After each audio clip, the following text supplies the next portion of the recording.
Welcome back to the Through the Lane podcast with your co-host Lane. I'm Talon. Luke is not here. He is suit shopping. Woo. Shopping. We're already starting off strong. So to start off real quick, Carmelo Anthony is a first ballot Hall of Famer. I think he deserved it. I agree. Now, I do think he's overrated. That does not mean he doesn't deserve first ballot Hall of Fame. They act like he was one of the greatest NBA players to ever touch a court is kind of crazy. He was talented, but he never really did what you... I think that Knicks run was the best run he had. Yeah. Now, his podcast is good, and him talking about how... I've listened to some of his podcasts. How the Rockets kind of ruined part of his career because they wanted him to just sit in the corner and shoot threes. Yeah. That is not his game at all. It's like telling DeMar DeRozan, buddy, sit in the corner. Yeah. Like when DeMar DeRozan is a bad three-point shooter. Yeah. To me, I understand that, and I think... That shines a light on how much of a disaster the Rockets were as a whole during that James Harden run because they just kept switching people out. Yeah. But he didn't win with the Thunder. He was out for a year or two. Had a great time in Portland. Yeah, he was really good with the Lakers. I think analytics really cut his career short. Yeah. Because he wasn't a good defender, and he's mainly a mid-range guy. Yeah. And mid-range is falling out. And defense is valued. I still think he has a place. I don't think now, but I think when he was in the league, had a place. Yeah. I mean, shit, Jeff Green, is still in the league to this day. And I guess Carmelo Anthony wanted to leave on his note, kind of like Derrick Rose. Yeah. But at the same time, he could have played another year or two for somebody. He just wasn't doing as much as he probably would have wanted to. Yeah. Still over 10 points a game. Yeah. I loved it. Still a contributor. I'm happy to see he's a first ballot Hall of Famer. I am too. Great ambassador for the game as well. Yeah, I agree with. I completely agree with it. But now on to the NCAA tournament, and I have a feeling Talon's got a lot to say about this because Tennessee got mollywopped. Yeah, that was a very by Houston. Bad game. I messaged you about that, and I didn't get a response, and I was like, "Yeah, Talon, I think Talon's done." That was pretty mad. It was. I don't really know how to explain it because we just played bad. There was no other way around it. We just played bad. But we talked about it on the last time you were on here. Tennessee starts slow. Yeah.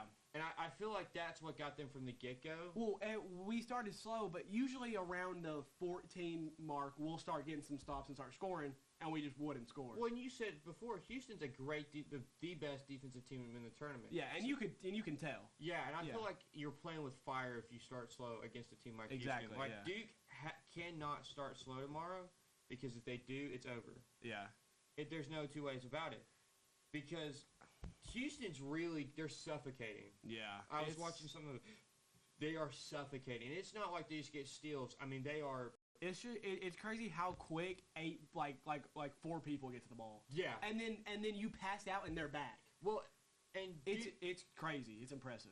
Duke's head coach talked about it. He said, I wanted to scrimmage Houston. I think they scrimmaged Houston his first year with Duke, or first year becoming the head coach, because he was like, that's a great defense. Yeah. They play together. Yeah. And it's 3 years removed, that team is still the same way. Yeah. And I feel like, holding Tennessee to 50. Yeah.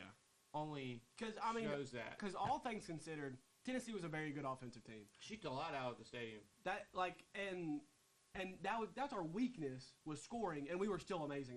We were still really good at scoring compared to, obviously not compared to the Final Four team. Yeah. But compared to everyone else, compared to the field, a very good scoring team.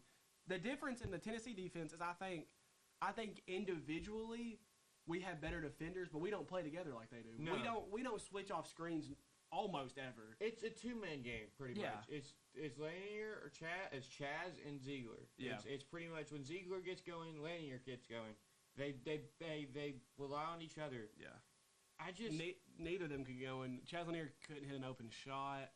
And that was the thing that got us through the UCLA game easily was he was just hitting. Yeah, he really carried the team through. He was just hitting. And then against Kentucky, I felt like it was really Ziegler.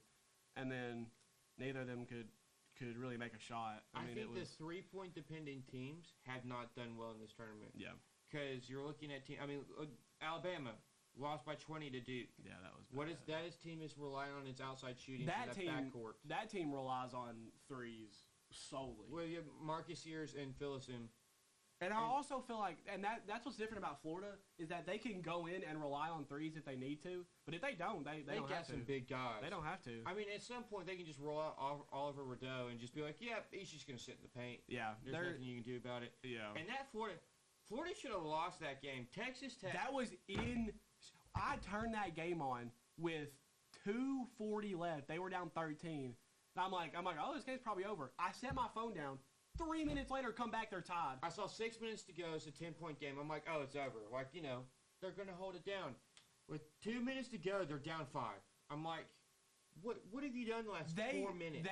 I'm pretty sure they scored 12 points in like a minute 30. And what's crazy is Texas Tech did that to Arkansas the week before, where they went on that run. I mean, that is demoralizing to Arkansas, where Texas Tech went on that run.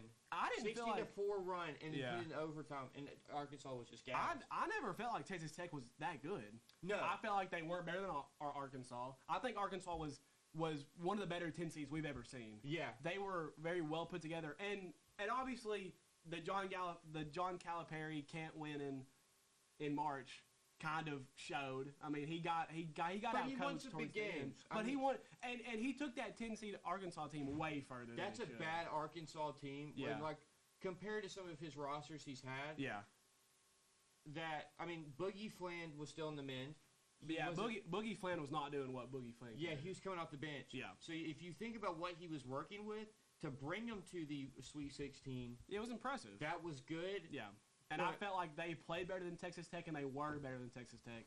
And whenever Texas Tech was about to beat Florida, I was confused. I was flabbergasted. Because Florida is way better than Texas Tech. I was like, is Texas Tech good? Now JT Toppin's amazing. And they had Darian Williams, who can shoot the lights out. JT Toppin's a dog. Yeah, and then Darian Williams, who can shoot the lights out. But they're just not better than Florida. I think in college basketball, the size Florida has is the size that can just shut down a whole game. Like, where you can just hold the paint hostage, and it requires you to shoot around, and at that point, you can't win a game. If all 4 teams are playing at their best, I think Florida is the best. But Florida does not usually play at their best. Like, Florida... Oh, I love Duke. Florida has shown that they can play down to competition. I didn't know this. You know, Maliak, the starting center for Duke, is 17 with Super Flag. They have the 3 best freshmen this year. Oh, in the country. In the country. I think they've done a great job. Because remember, at one point, towards the end of Coach K's career, they couldn't recruit. Yeah.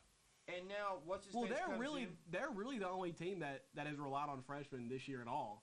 And I think this is the best freshman class we've seen since that Zion class. Yeah. When you had Trey Jones, Cam Reddish. I think Con Knippel's going to go and be a solid NBA player. He's going to be a good 3-and-D guy. He looks good. And so good. Maliak, we talked about this in the last episode with quarterbacks. The raw talent and everything. You said, dude, watching Maliak, you're like, oh, yeah, Walker Kessler. Yeah. Found him. Yeah. Like a better version of Rudy Gobert found him. Yes, he doesn't post 10 rebounds a game, but it's college basketball. Yeah. I love what I see. Mind you, he'll be an 18-year-old NBA rookie. So I don't know if he'll play as much, but there's so much there to mold. Is there still talk about Cooper Flag wanting to stay? Yeah, but let's be honest. If you win a natty, there's no point. You've done everything you need to do. You leave. I think it'd be really good for the sport if he stayed. I do too. I would love it. The money. But the thing is, it also depends the team that gets that first overall pick. Yeah. Again, the Spurs may get that pick. If the Spurs get that pick, the Spurs will be in a very weird place. I think they will be amazing. But, like, Cooper Flag and Victor Wembanyama on the same team is a little odd. Well, and then, mind you, De'Aaron Fox. Yeah, that's a Hawks lineup right there when you had DeJounte Murray, Trae Young, and Jalen Johnson. Those are polarizing. You got 3. Well, and I think De'Aaron Fox, though, is in the point of his career where he would be the... I think he would be a solid point guard where that'll go out. He could be like, I'll be the number 3. Like a Tyrese Halliburton. Like, Tyrese is really good. But Tyrese is not your number 1. Exactly. He's an assist guy. Yeah, he's a facilitator. Yeah. And I think if you can get DeJounte Murray to do that, or De'Aaron Fox to do that. I think Chris Paul returns to the Spurs. If I'm the Spurs, I'm bringing Chris Paul back. I mean, he hasn't done anything. He fits the culture so well. He hasn't been bad. Just as a backup point guard. Yeah. But on to the last game that happened, Auburn, Michigan State. I didn't see much of that game.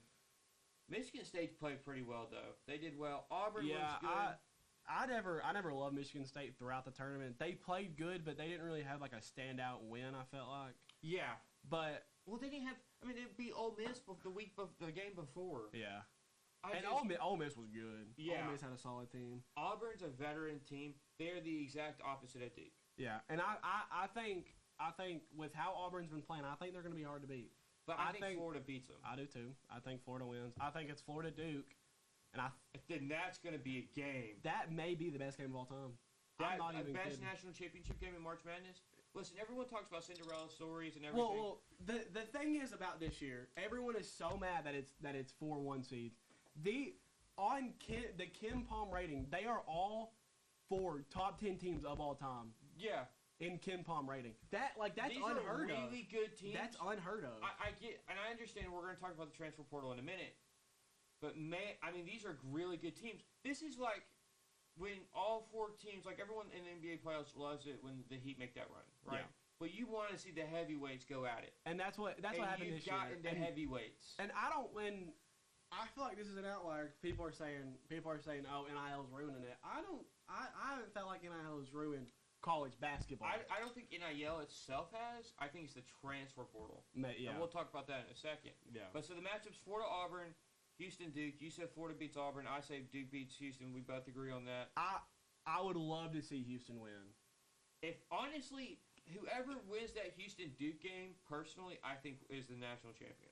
If that Sharp dude, I don't know his name. Yeah. If he shoots like he did against Tennessee, they can easily win. Because, again, they'll suffocate Florida. Yeah. I think the issue with Duke is... Duke's just too good. Duke has... So, you take away Cooper Flagg, you've got Con Knueppel. You take away Con Knueppel, you've got Tyrese Proctor. You take away Tyrese Proctor, you've got Molyock. You take away Molyock, you got Sion James. Yeah, it's a list of guys that can give you 20. But also, I think Houston's the only team who could probably take away all 5. Yes. Is the only reason that I think... That Duke-Houston matchup is elite. Yeah, it's probably one of the better matchups we've ever seen. And I'm happy it's an afternoon game because I'll be off in time to watch it. Yeah. But, because I think Duke is Florida's kryptonite because we talked about how big Florida is and how they can lock down the paint. Yeah. But Con Knueppel does not require the paint. No. So you can just run it, drive, kick, and then Con Knueppel's going to start sniping. Tyrese Proctor's a sniper, too. He's cold. He is cold from 3. Yeah. I think Duke, to me, the reason why I think Duke is going to win it all, it's like when the Warriors, right? When the Warriors went on that insane run. You took away Steph Curry. You've got KD. You take away KD. You got Klay Thompson. You take away Klay Thompson. You've got Sean Livingston. You take away Sean Livingston. You've got Draymond Green. You take away Draymond Green. You've got whoever else is on the line. Andre Iguodala. Yeah. And to me, it's just that list of they're 6, 7 deep of guys that can go nuts. Yeah. At what point, some point, you just can't stop everybody. Yeah. And for me, I challenge Knueppel and Molyock and be like, beat us. You don't let Cooper Flagg beat you. Because he will. And Tyrese Proctor. And Tyrese Proctor will beat you too. He can go nuclear like he did early in the tournament. I think you take away Cooper Flagg and Tyrese Proctor and you say, look at the other 2 freshmen and go, beat us.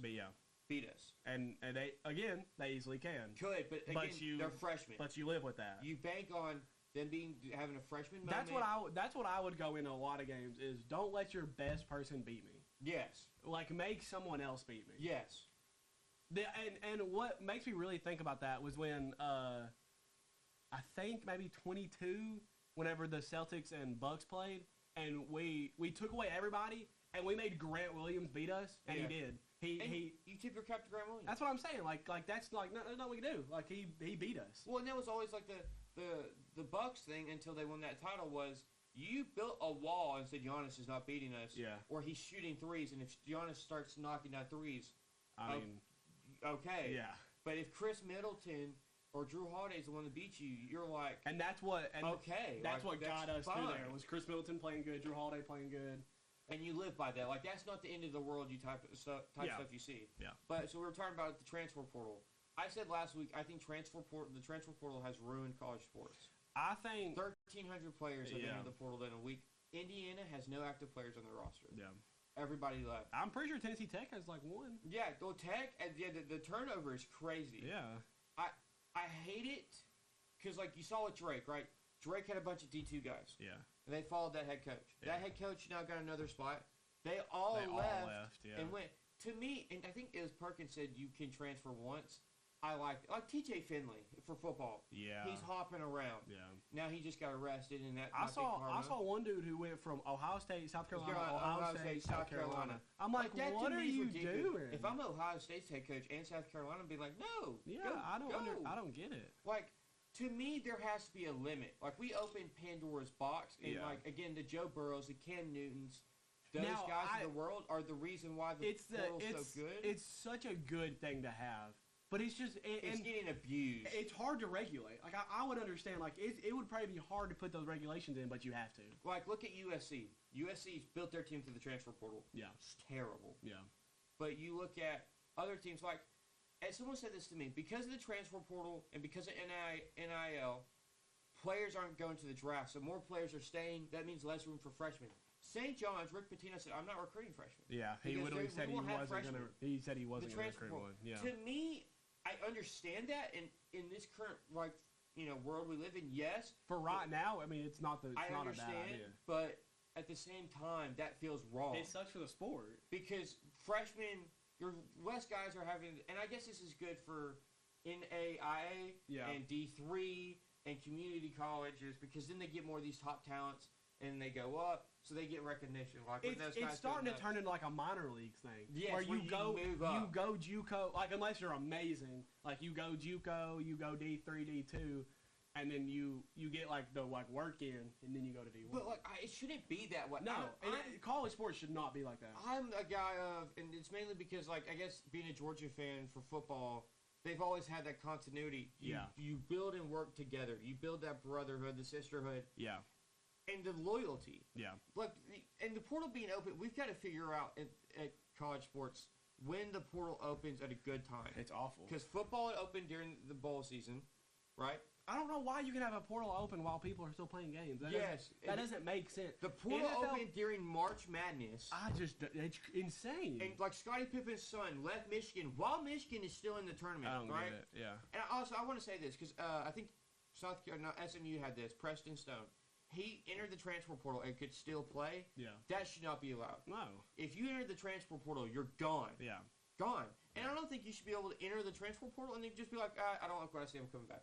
Yeah. Like, Nitro Tuggle did that for Georgia. He shat on the whole Georgia coaching staff, and it was like, I'm coming back. Came back, yeah. I'm like, no. Yeah. You're at the door's right there. It's. I think we've got to figure out something. For football specifically, I don't know when you put that I guess you put it the end of spring. I would think, yeah. But then at the same time, spring games to get taken away because now everyone's watching your spring game because you come out with the official depth chart. For me personally, that period, kind of like what freshman recruiting is. Yeah. End of the national championship to 2 weeks before spring practice. Yeah. Is the portal. Yeah. You've got a month and a half. I think you limit how long people have. Yeah. And then it does not open until that time next year. Nothing you can do. Having the portal open twice a year. Also, you can't just sit out a whole year and say I'm entering the portal. Yeah, that's ridiculous. If I'm a coach, like Barry Alexander did it. He did it at Georgia, and he did it at USC, and he's going to Penn State. If I'm the head coach, I'm like, no, go to a different facility. I wouldn't. Yeah, you're not working out here. You're not part of this. If they're sitting out, they're not touching our team. Like you're not part of the squad anymore. Give us the equipment back. You're gone. Yeah. And like with college basketball, the portal was open for a week, and 1,300 players entered it. It's crazy. And everyone looks at Joe Burrow, or I don't know many people for college basketball, but for football, Joe Burrow, Cam Newton, Johnny Manziel. Realistically, for a lot of the basketball transfer portal, it's just starting. Like in the last 3 or 4 years, like Tennessee's had the past 2 years, people come up and get drafted. Yeah. And it's just working their way up, like you said, minor leagues. What Tennessee has done has been good. Like Dalton Connect was not gonna come in and play D1 ball. Yeah. Chaz Lanier not come up and play D1 ball. But Rick Barnes found him, and that's what 2 guys and he brought him in. But the Auburn way of doing and the St. John's way of doing it, where it's like they only hunt transfers. Yeah. is kind of corrupt because also if you transfer, you're also not guaranteed a spot. Yeah. Because again, there's so many transfers and there's a limited amount of spots. Yeah. You might just be out of basketball in general. Yeah. I just think the transfer portal has ruined college sports. NIL has as well, but I think NIL is getting better. Yeah. And I think, there's a ruling this month that comes out that's going to affect more NIL than it does transfer portal, but affect both. Something's got to happen. We opened Pandora's box in what was it, 22?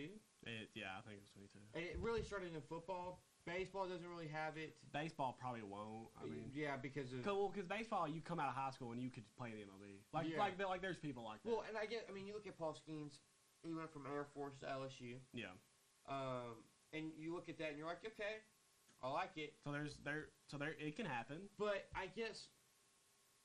It actually happens more often than not because guys will be able to transfer to Wake Forest or the ace of Tennessee came from Wake Forest and comes over. Yeah. But it's not like the whole roster is being turned over. Yeah. Like Indiana had 25 guys a week ago. Yeah. They have 0 now. And that's what happened with the Marshall football team. Yeah, Marshall had nobody. They had 3 players still on their team. And it was the bowl game. And it was like a month. Or no, it was like a week after the transfer portal opened. To me, it's just ridiculous. You've got to regulate it some way, somehow. But it's like you're not gonna get players to not do it because it's in their benefit. Yes, because I don't even blame the players. Like if I can switch teams, get a bigger role on a certain team, I'm gonna do that. The system's the system. Yeah. But the system's got to change. Yeah. Because it's hurting college sports. Yeah. Speaking of a big change in sports, this past week and a half, baseball. The torpedo bats? The torpedo bats. Yeah. And people are saying they're illegal. What do you think about it? I've seen nothing. I've seen no proof they're illegal. For me, make barrel bigger, hit ball farther. I think it's a genius idea. I think it's smart. And I think you make end smaller. You don't want to hit ball off end of bat. Yeah, well, and the bat's the same weight. The bat's the same. The barrel's just a little bit. It's not even that much bigger. Yeah, it's just a little bigger.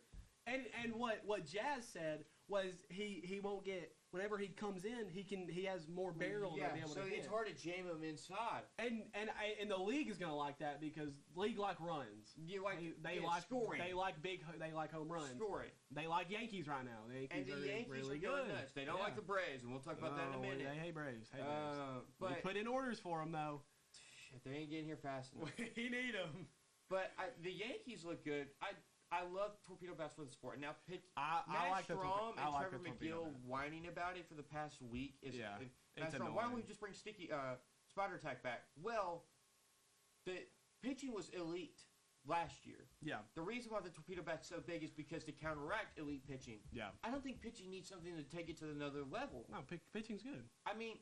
There are dudes that are going nuts. Now, of course, if league average ERA is 3.9, 4.2, then yes. If it gets bad, if the ERA, then they would do something about it. Then they'll allow it. But I still don't feel I like it. I think some pitchers should have a little bit of sticky stuff, just a little bit. I think that would help. I think pitchers do.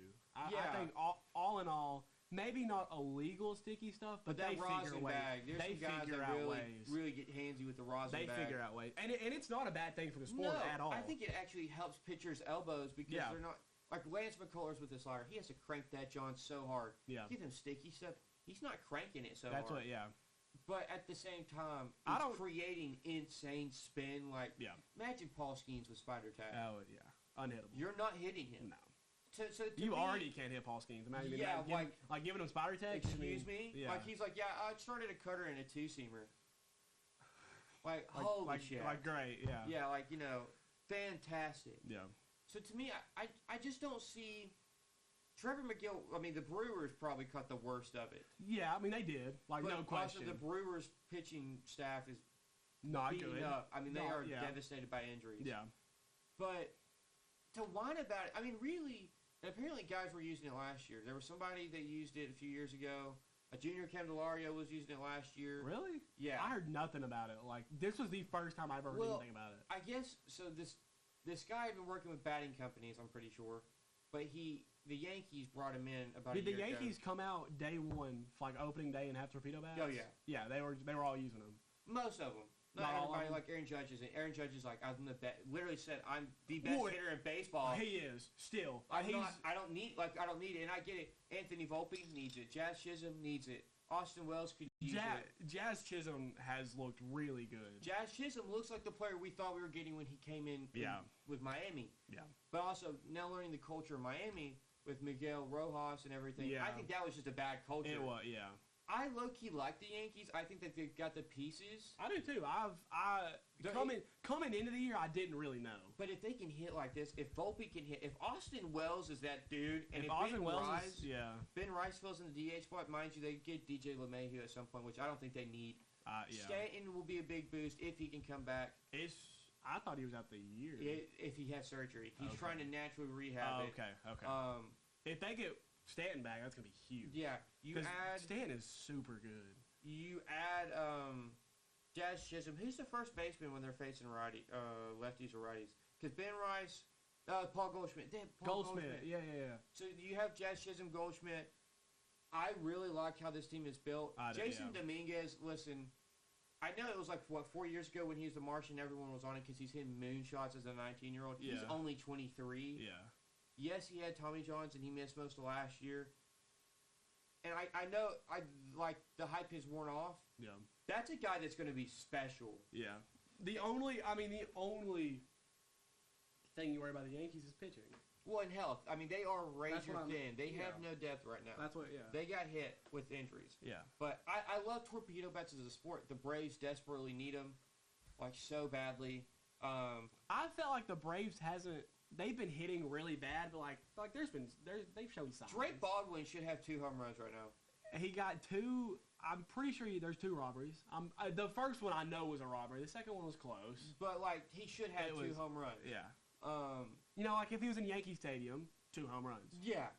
So I think stuff like that pushes teams over the edge. It'll be interesting to see. This next series coming up is big.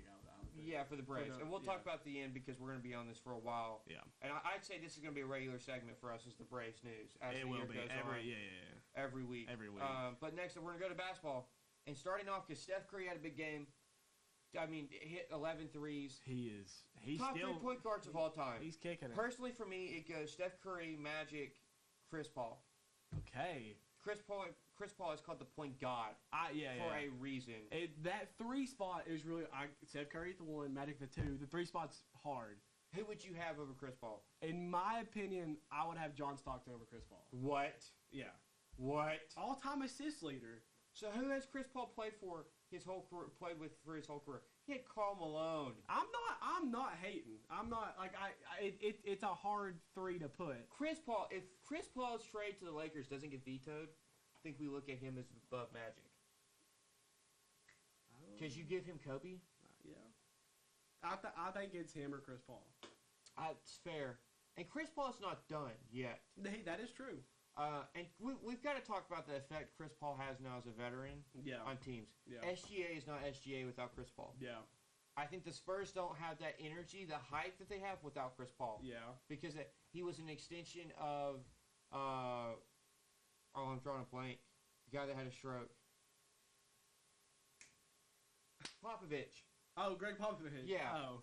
Yeah, he was like an extension of Greg Popovich. I loved it. I mean, where else he goes, I have him at 3. But speaking of Steph, this Warrior team, we talked about it a few weeks ago. This Warriors team is legit. Yeah, I know. And listen, I know you and Luke. They weren't even this legit last week. I know y'all hate Brandon Podjevsky. This guy has a role. He's been playing good though. I think when you make him an offensive weapon, he's terrible, dog cheeks. Yeah. But when he's a connector and he isn't relied upon, like last night, there was no need for him to drop 28. Yeah. But he dropped 28-7 and 7-7. Yeah. He's a less, Draymond Green is a connector. Yeah. Juan Toscano Anderson, when he was there, was a connector. Yeah. I think Brendan Podjevsky is a guy that can facilitate, cut, shoot a 3, bring up the ball. He needs to be smart. He needs to be smart when he's that guy that plays that smart plays, he fits that role. Moses Moody's a great defender and a great corner shooter. Jimmy Butler, he's literally like, I'll just play defense and just, That's what I'm saying. Go nuts. They're 18-2 when they both play.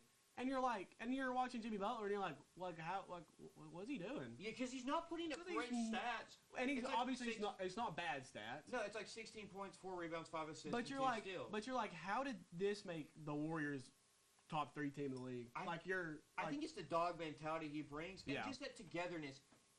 When Jimmy Butler was on the Heat, and I have his jersey on, they played together. Yeah. And I think the Warriors lost that because they didn't have anybody put together. I think Kuminga as that 6th man looks good. Guy Santos looks good. Yeah. Quentin Post is good. He's good. When the lineup is Steph Curry, Podziemski, Jimmy Butler, Moody, and Draymond in that order, 1 through 5. Yeah. They are, I think, 20-0. Probably. Like. That is I know. I'm pretty sure they're 18-2 when Jimmy Butler and Steph Curry play. But when they play small, they're undefeated. Yeah. And to me, that is huge. And to me, listen, Andrew Wiggins did what he did for the franchise, and love Andrew Wiggins. Oh yeah. There's no. I don't think there was any hate or animosity with that trade. In my opinion. For whatever reason, what happened with his family 2 years ago, he has not been the same since. And we'll find out a decade later whatever happened. Yeah. Jimmy Butler filled that role and is a more vocal leader. And I think the level of defense he plays, Jimmy Butler's is infectious and energetic. Yeah. And he came over to the Warriors, breath of fresh air. You're playing with Steph Curry. Yeah. How can you not enjoy basketball? And that's what I'm saying. It's like everywhere. Most of the places he's went, he's had to be the guy. Yeah. When he doesn't have to be the guy, he's perfect. He fits the role. I mean, when you look at the Philadelphia team. I think if Embiid was more of a dude than he was, he probably won titles. Yeah. But he was great with Philly. Philly was good. Yeah. The issue was he had Ben Simmons and Joel Embiid. Yeah. So I love the way that team is built. I love the depth of that team got deep with one trade. I don't think anyone saw the culture change that happened. Yeah. Draymond Green also is playing at DPOY level. Yeah. I don't think he'll get DPOY because just turning it on the second half of the season ain't going to get you anywhere. Yeah. Dyson Daniels is playing out of his mind. LP should get it. But, I mean, Draymond Green, what's great is Jimmy Butler's not even have to be the best defender on the team. No. Draymond Green will take the number 1 guy. He's in such a good spot. Every night, he's not relied upon. It's not, Jimmy, I need you to give me 30. It's, Jimmy, give me 12, 5, 6, and 2. Yeah. With a block. And he's like, okay, that's all I need to do. All right. Then now Steph Curry's like, okay, I'll go drop 52. Steph Curry... The stark contrast, if Steph Curry was on this from the beginning, I think he's... If this was a team at the beginning... I think Steph Curry, they're a 3 seed. I think they're higher. Actually, 2 seed. I think they're under the Thunder. Yeah, I think they're the 2 seed. And I think he's up there in MVP conversation. Oh, yeah. Now, Jokic, I believe, should get MVP. I'm worried I think Shea's still leading. But it's because Shea's got the number 1 overall team. But Jokic, what he's doing is just stupid. It just doesn't make sense.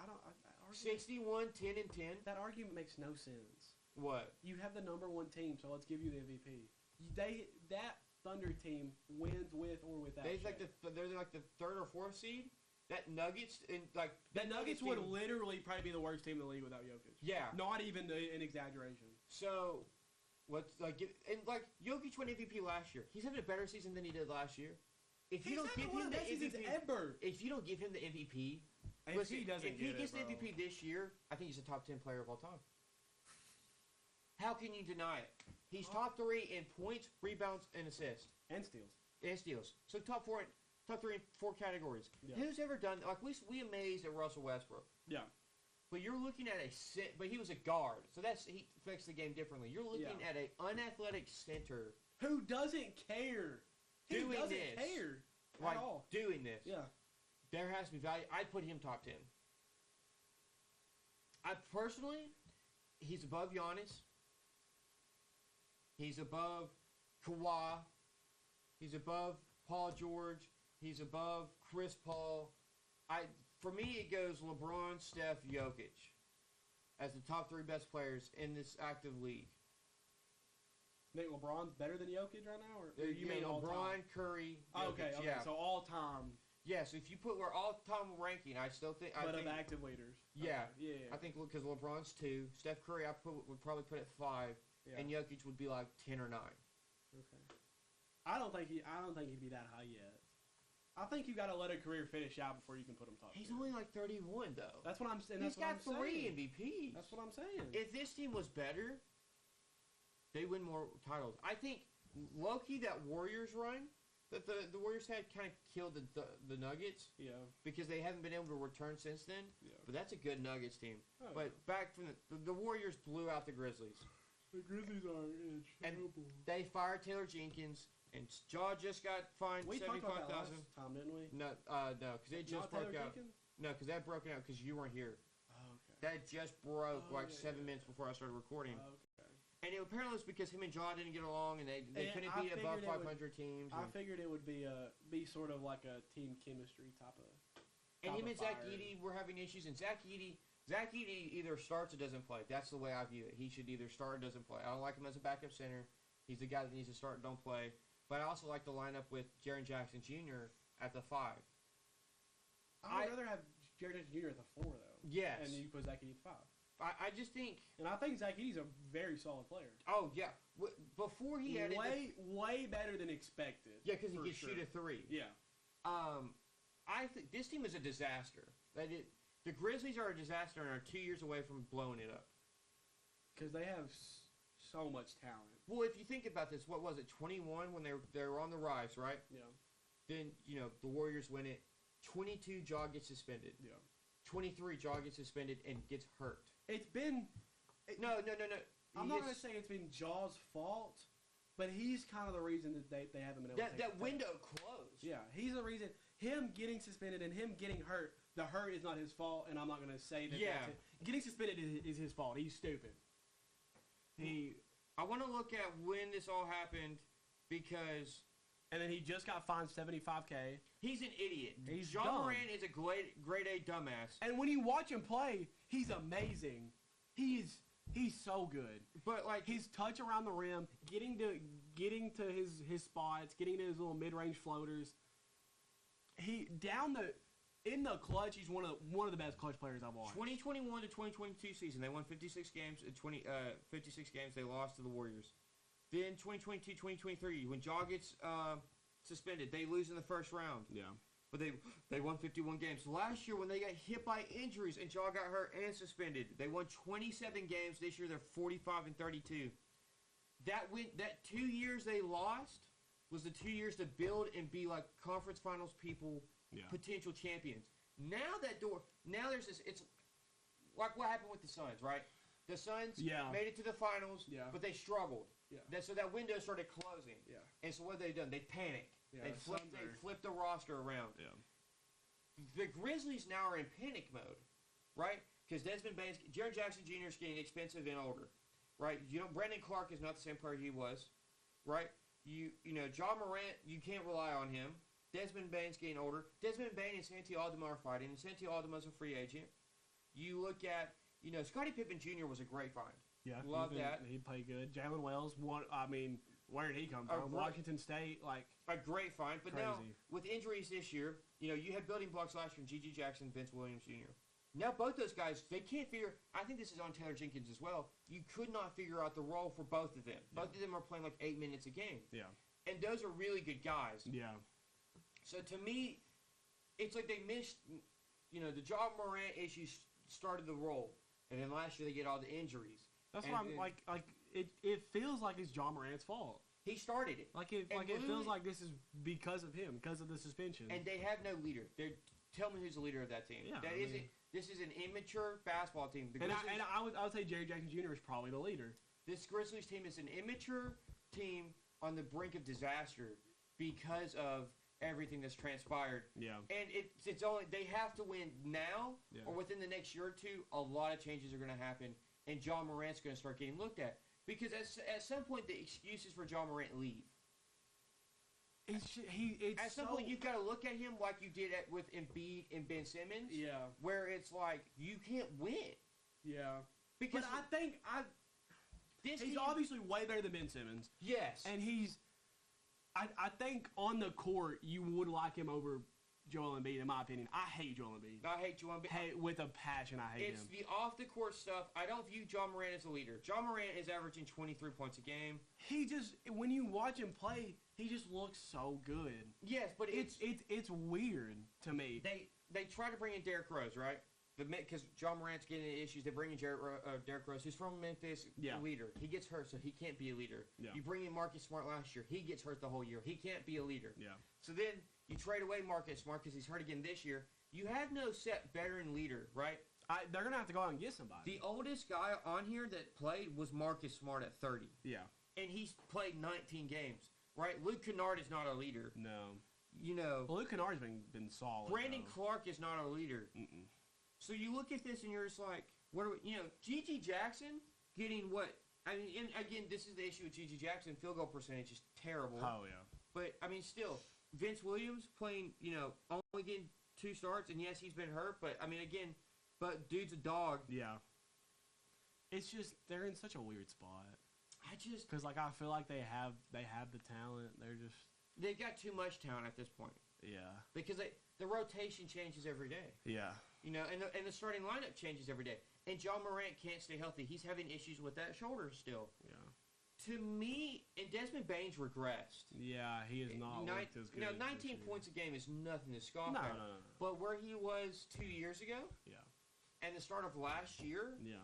Again, and I think really the injuries last year, because last year they came into it and they're like, yeah, we're going to survive. John Morant's going to come back and we're going to be good. Yeah. Well, then everybody goes down, and then John Morant tears his labrum, and then it's just a dumpster fire. They need a new head coach. And we also got a veteran in. Also got rid of Jake LaRavia too, who I thought was solid. He was solid off the bench, but he had no real role on the team. That's what he is, and that's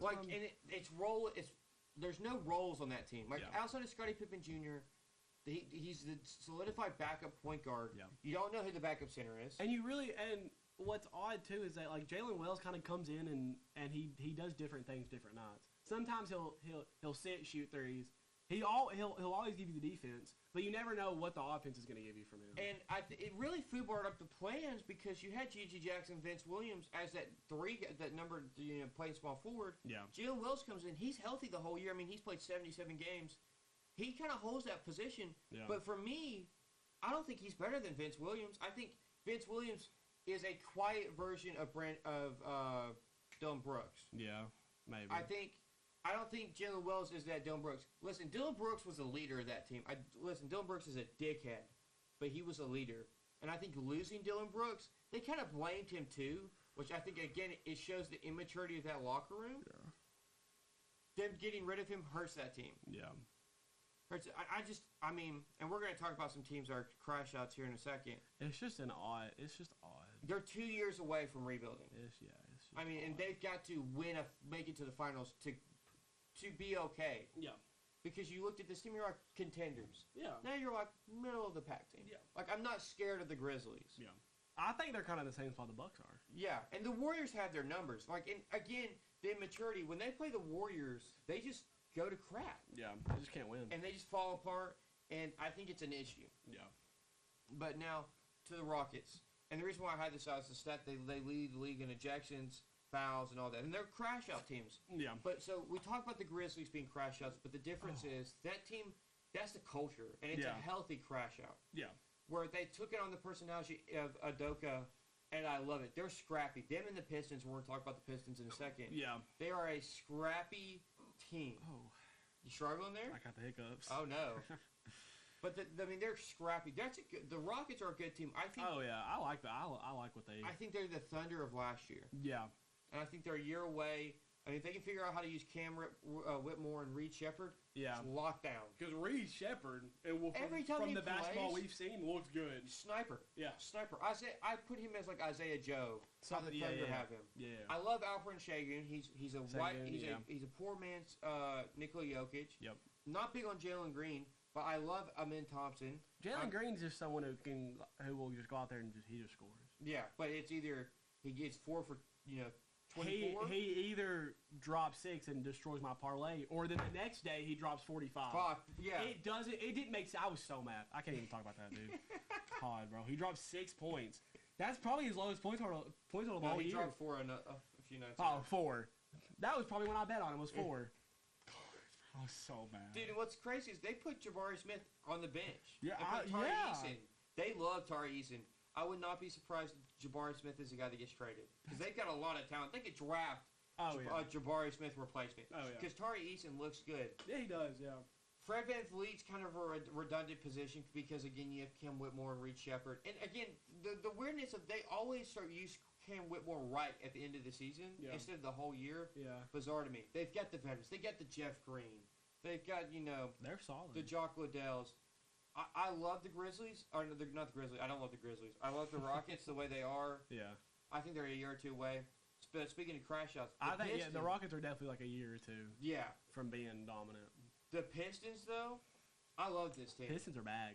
They're back. They are scrappy. They're back. They fight everybody like every month. Yeah. And Isaiah Joe, I honestly think the brother is just there to be an enforcer. Not Isaiah Joe, Isaiah Stewart. Yeah. He literally goes out there just to get in a fight. Just to fight. I love that because he sets the tone. Yeah. And it fit. Everyone's like, no fighting. This is Detroit. I mean, the bad boy Pistons, and then the early 2000 Pistons. And I think I felt like I figured it was going to be worse than a 2-game suspension for Isaiah Stewart. I'm glad it was only 2. I think. Listen, the Timberwolves were picking a fight. Obviously, fights like that are a little far. But I think you got to let some talking. I love that. You got to, yeah. Ron Holland is a scrappy dude, and Yeah. he's coming on strong as the year goes on. Yeah. Again, you do not have Jaden Ivey, which is huge. Yeah. Cade Cunningham is him. Yeah.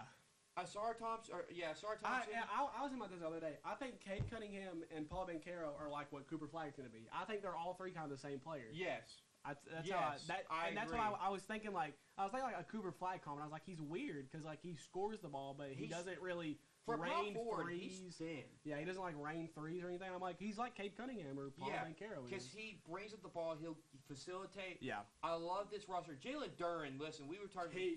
The talk for 2 years where when he's healthy, as a dog, and he's been healthy the whole year, and he's been a dog. Yeah, Malik Beasley, that pickup is huge.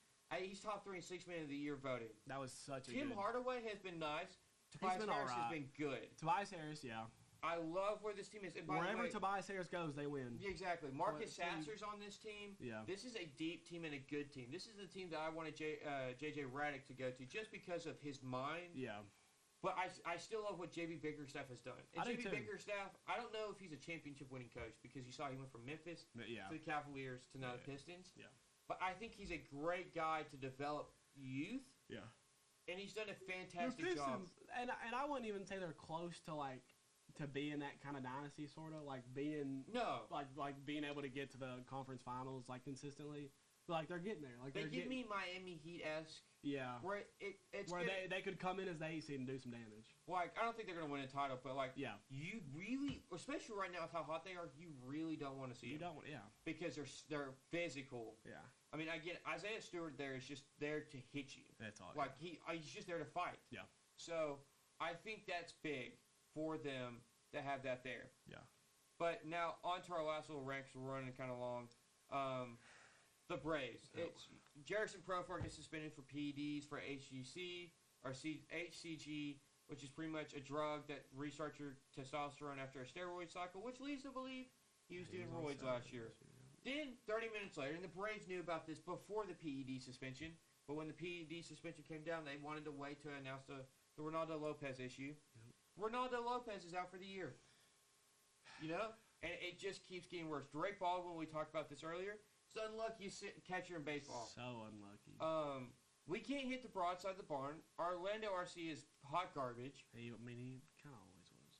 Yeah. Orlando RC was never good. He was never deserved. Michael Harris is taking on the Eddie Rosario role of hitting. Where he just hacks at balls that just aren't hittable.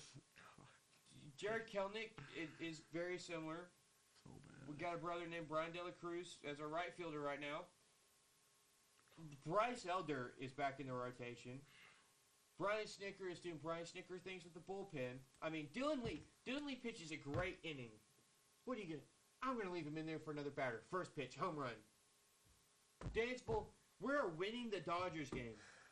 And Dansville, the inning was kind of getting away from Dansville. But you got to trust on him. 2-0 count.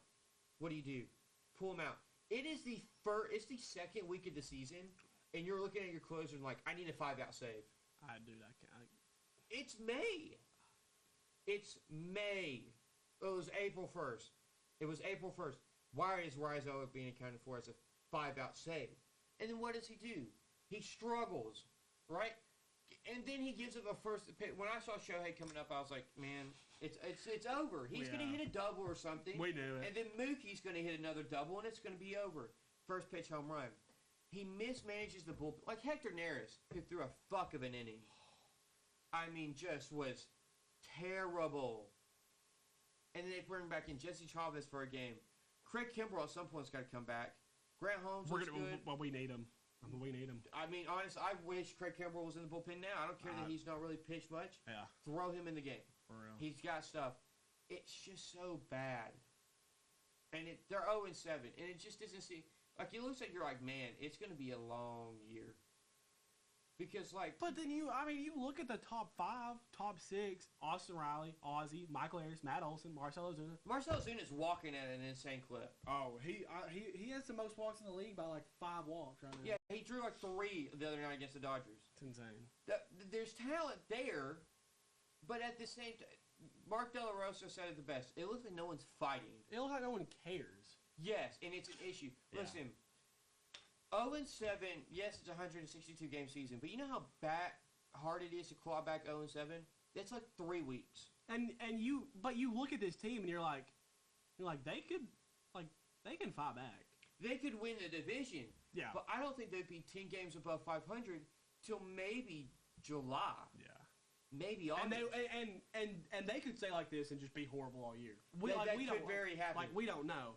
But like we've seen what this team can do. Yes. And I think everyone's kind of just down because like you still don't have Acuna back, you still don't have Strider back, which they're both coming back, and that's why I'm saying Strider looks good, but that can maybe boost. That'll maybe give them a little boost. The issue is we're having to rely on guys that came off Tommy John and ACL surgery to be Yeah. dogs. Yeah. To be dogs. Like we're looking at them and be like, I need you. Yeah. So to me, that's where I'm like, I just don't know. The hitting's got to pick up, but we've been not that good of a hitting team. Like 2023, we just hit a lot of home runs. Yeah, so many home runs. But this also thing of we went to the World Series 3 or 4 years ago. Yeah. This is a whole completely different team. Completely. We have a different bullpen. Yeah. We have a different first baseman, shortstop, outfield. So to be like this, to be like, well, this team was in the World Series a few years ago. No, this team was not. Yeah. Matt Olson was not there. Orlando RC was in the minors. Acuna was not a part of that team. Michael Harris was not on there either. Yeah, Michael Harris was not a part of that team. You know, that whole outfield right now was not a part of that team. Yeah. The cold catcher position was not a part of that team. Yeah. 2 guys from that team are still there. Yeah. And it's Ozzie and Austin Riley. Yeah. So Acuna didn't even play. To look at this team and be like, well, 4 years ago they were in the World Series. No, they weren't. No. Let's stop looking at this team like they were just in the World Series because they weren't. No. And at some point, Snickers got to go because I think he hit lightning in a bottle in 21. And you guys start looking at Alex and being like, brother, what are we doing here? Yeah. How do you not know that Profart's got that suspension? Yeah. Because that PED pop came from early summer. Yeah. How do you not figure that out? Yeah. You whiff on the Jared Kelenic trade, right? If they say you come out even, you win. Like for every 3 trades he loses, he wins 1 big. But he whiffed on the Sean Murphy trade by a mile. Yeah. William Contreras is a top 3 catcher in all of baseball right now, and Sean Murphy isn't sniffing top 15. Yeah, it's just bad. I didn't like that one from the jump. I didn't either. I was like, why are we giving up William Contreras? I never liked that one. He was coming on. Yeah. I was like, and he can hit. Listen, hitting catchers are so hard. You can get an Austin Hedges to be the backup defensive catcher. Yeah. But we got starting defensive catchers. They can't hit. Yeah, I mean we got Chadwick Trump, bro. Oh like my he's Lord. getting playing time. It's so bad. Like, and I'm not convinced Sean Murphy's going to come back and hit the ball well. He didn't. He didn't last year. He was terrible. Sure. He was horrible. So like at some point, I don't know. There's talks now of like because Sean Murphy hit so bad, do you keep Drake Baldwin on the major league roster? Because really, if he wasn't unlucky, he'd be hitting like 250. He's looked good. He's got good counts. He's not striking out a lot. But and that's still, the big thing. Baseball is one of the ones where you gotta watch the game to know if someone could be the guy. Baseball is the biggest thing about that. Is that you gotta go watch. You cannot look at stats. Listen, someone can throw a fuck of an inning, but it was like wait they caught 3 pitches. Yeah. I was lighting up the strike zone, but I threw 3 bad pitches. Yeah. I mean, like, it could, yeah. Or you say I struck out 3 times.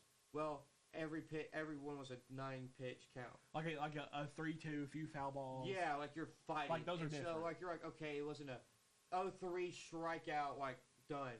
Yeah. So. And you can also look at something like ERA, and you're like, well, he's getting out of jams he really shouldn't be. Yeah. It's like stuff like that. Like, he's letting on way Bryce too many Elder, base. his rookie year. He's letting on way too many base runners. Like, this is not sustainable. That mean Bryce Elder, his rookie year. But. Yeah, that's the big thing with baseball is that you got to watch to know. We need a reliever so bad. Yeah. And we were talking about this before that I'll probably clip out. You can put some of that in there. Yeah. But it's 12:20. I've got work in an hour and 40, so we've got to head out. But thank y'all for watching. We'll see y'all next week. Yes, sir.